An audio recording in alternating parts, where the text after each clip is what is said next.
Құрметті ұстаздар, оқушылар және қадірлі қонақтар. Бүгінгі жиынымыз қазақтың батыр ұлы, Кеңес одағының батыры Нұркен Әбдіровтың рухына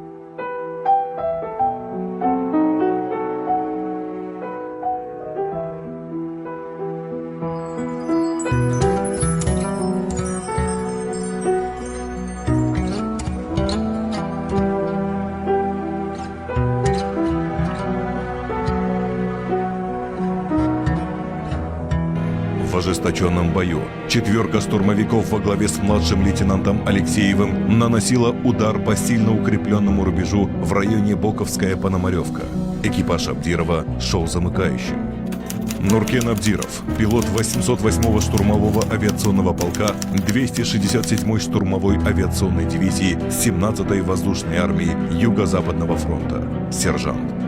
В ходе операции фашистские захватчики подбивают самолет Ил-2, которым командует летчик-штурмовик Нуркен Абдиров.